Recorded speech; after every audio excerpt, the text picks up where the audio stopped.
Good morning God. God, आप जानते हैं हर सुबह मैं आपके इस घर का दरवाजा खोलता हूं और आपके इस घर में उजाला हो जाता है। गॉड, मैं एक बात पूछूं, आप मेरी जिंदगी में उजाला कब करेंगे? मुझे तो कुछ समझ में नहीं आ रहा। मेरी भी समझ में कुछ नहीं आता अमर बेटे, क्योंकि तुम कर तो सब कुछ सकते हो। खूबसूरत हो, जवान हो, पढ़े लिखे हो, यॉटिंग चैंपियन भी रह चुके हो। लेकिन इन सब बातों से क्या फायदा जब तुम्हें कुछ करना ही नहीं है। लेकिन मुझे इस बात की चिंता है कि मरने के बाद मैं तुम्हारे स्वर्गवासी बाप और अपने दोस्त राम प्रकाश को क्या मुंह दिखाऊंगा। अमर बेटे, जिसका बाप यूनिवर्सिटी का डीन रहा वो मेरे चर्च में कुर्सियां मेज साफ करे? नहीं, वो तुमको शोभा नहीं देता। अगर उस कार एक्सीडेंट में तुम्हारे माता पिता का स्वर्गवास ना हो गया होता और अगर वो आज जिंदा होते तो वो भी तुमको यही नसीहत देते। मैंने आपको नसीहत देने से कब रोका है फादर? ये तो आपका हक है। आपने मुझे पाल पोस कर बड़ा किया, पढ़ाया लिखाया। आप तो मेरे माता पिता हैं। आज चढ़ाओ बेटे और चढ़ाओ, अपने प्यार से बेचारे फादर को और उल्लू बनाओ। अरे बेटे, कभी कभार कोई अच्छा काम भी तो किया करो। सुना है यॉटिंग क्लब का मालिक कहता है कि उसके यहाँ यॉटिंग इंस्ट्रक्टर की नौकरी खाली है और स्टार्टिंग सैलरी 300 रुपए। नहीं फादर, मुझे नौकरी की नहीं, अपनी जिंदगी के मकसद की तलाश है। और जिस दिन वो मुझे मिल गया ना, उस दिन तुम आसमान से तारे तोड़ के ले आओगे। नहीं फादर, उस दिन तारे खुद ब खुद चल के मेरे पास आ जाएंगे। और फिलहाल आपकी नौकरी ही काफी है। अब देखिए ना, 3 वक्त की रोटी, जेब खर्चे के लिए पैसे, पहनने के लिए कपड़े, और फिर कोई काम छोटा नहीं होता। अब देखिए ना, आपका ये क्रॉस असली सोने का है ना? अगर ये लकड़ी का होता तो क्या इसकी इंपॉर्टेंस कम हो जाती? बिल्कुल नहीं। Very smart, very smart. तुम बहुत होशियार बनते जा रहे हो, लेकिन मेरे सामने और फिलॉसफी मत झाड़ो। जाओ अपने काम करो, जाओ। Okay father, okay okay okay. अरे खुदा, अब तू ही इसे संभाल, मैं तो थक गया। कितना दूध लाया? 5 किलो। 5 किलो? अच्छा सुन, ग्राहकों के आने से पहले उसमें 5 किलो पानी डाल दो। जानता हूँ सेठ जी, सिरोट का धंधा है। और सुन, आधा किलो प्योर दूध का चाय बना, मेरे और अमर के लिए। आता ही होगा। मोटू। हाँ गोपी, एक बात बता गोपी। हाँ पूछ। ये 5 किलो दूध में 5 किलो पानी, उसमें से भी आधा किलो गायब। तू अपने कस्टमर्स को बगैर पत्ती, बगैर दूध, बगैर शक्कर चाय बेचता कैसे? चाय। वाह, आगे गरम चाय। छोटू, थोड़े से गरम गरम चने बांध दे। ये क्यों है? बता। क्या बता? सरल, अति सरल। थोड़ी सी डॉक्टरी सीख ली है। ओ, ज्यादा कड़क चाय पीने से दिल कमजोर होता है और ज्यादा शक्कर पीने से वो होती है डायबिटीज। ये ग्राहकों को समझाता हूँ और वो खुश हो जाते हैं। और रहा दूध का सवाल, तो आजकल गाय भैंस घास कम खाती है, पानी ज्यादा पीती है। इसलिए इसमें पानी। ये प्योर है, ये प्योर है। तू बहुत सयाना हो गया। ये ले तेरे पैसे। पैसे? पिछले 10 साल से तू यही सिक्का मुझे दे रहा है और मैं तुझे लौटा रहा हूँ। बेचारा घिस क्या होगा?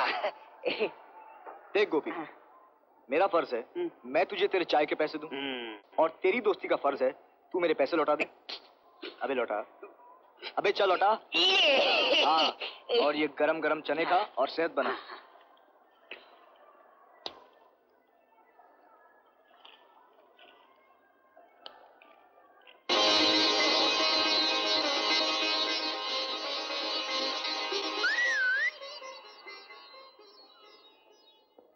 अरे कहाँ खो गया?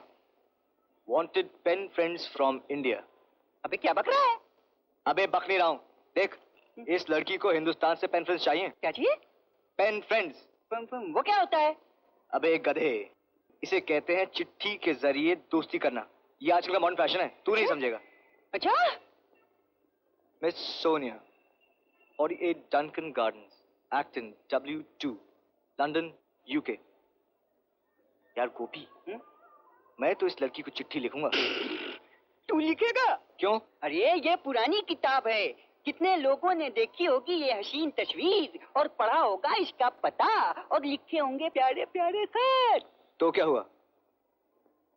कहते हैं कि गालिब के हैं अंदाज़े बयां।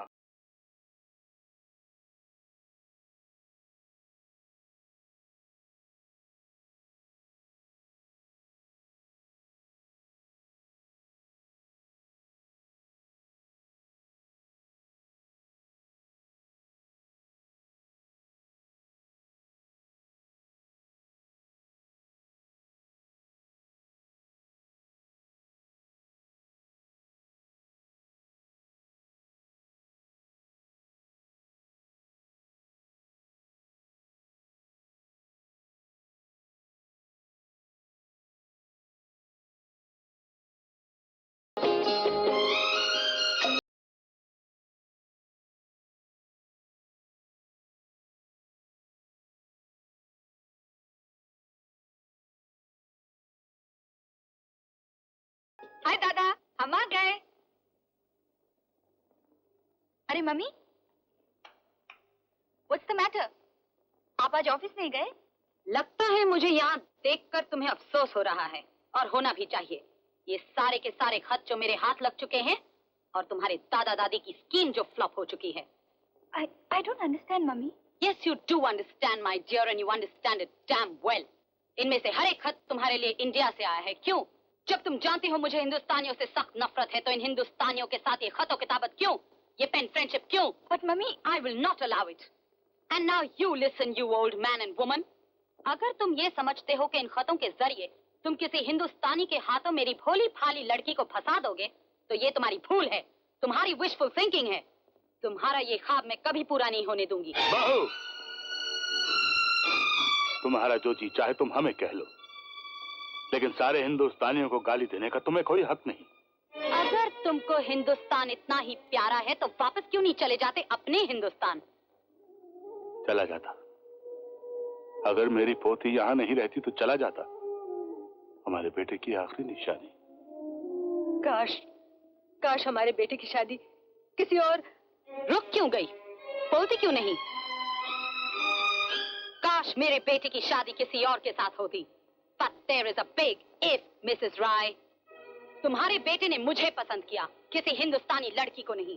भूल तो मेरी थी कि मैंने अपनी जवानी के 12 साल उस गॉड फॉरसेकन प्लेस हिंदुस्तान में गुजारे, जहाँ पर हर सांस लेने से पहले समाज की इजाजत लेनी पड़ती है। जो गलती मैंने की, वो गलती अब मैं अपनी बेटी को नहीं करने दूंगी। मिस्टर एंड मिसेस राय, ये मेरी आखिरी वार्निंग है तुम दोनों को। अगर मैंने फिर कभी तुम दोनों को हिंदुस्तान के बारे में सोनिया से बात करते हुए भी सुना, तो वो दिन तुम्हारा इस घर में आखिरी दिन होगा। Do you understand that, mister Rai? Please mummy, you keep out of it. You can go.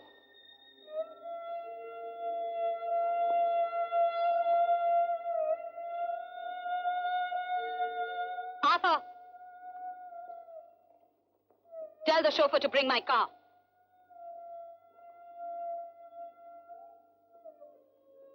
Stupid letters.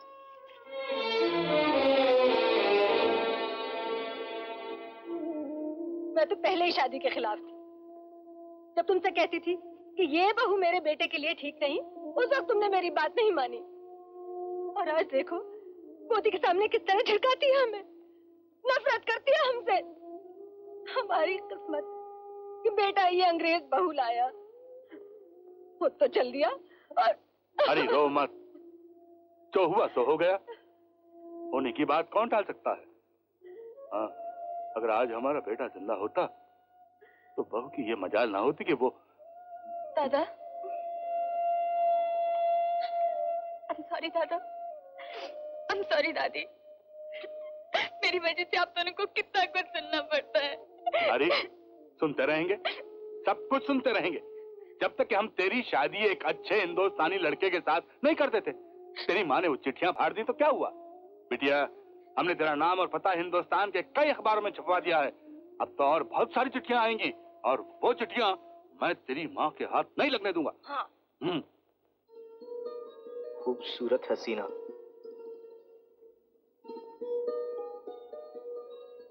तुम्हारी तस्वीर मैगजीन में देखी तो बस देखता ही रह गया। और जो सुख छजू दे छुआरे, न पलख न बुखारे। दिखा दिखा। ओ गड्डी आ गई। ओ बिटिया रानी, ओ बिटिया रानी।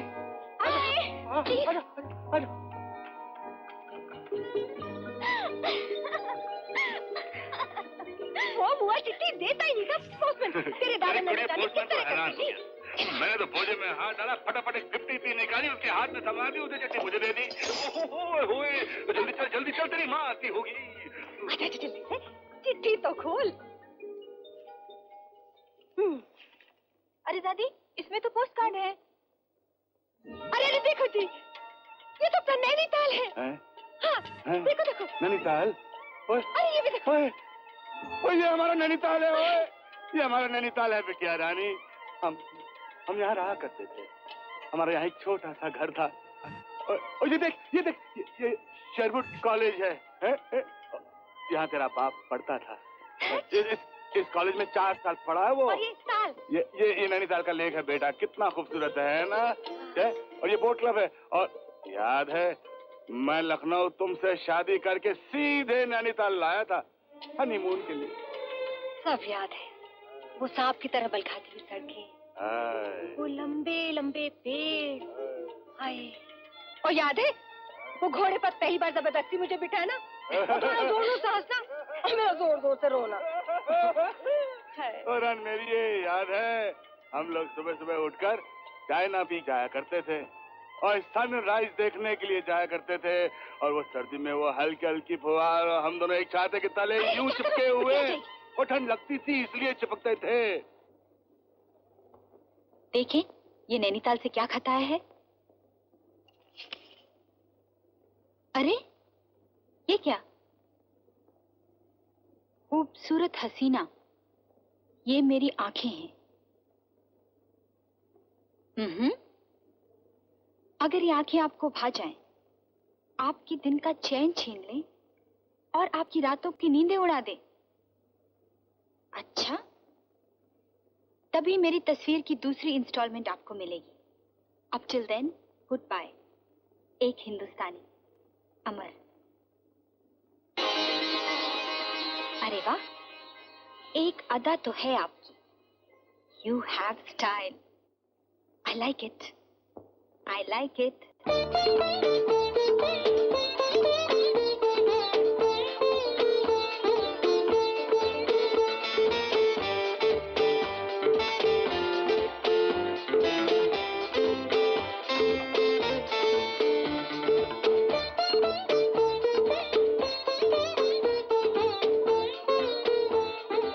शुरुआत कैसे करूं? डियर अमर,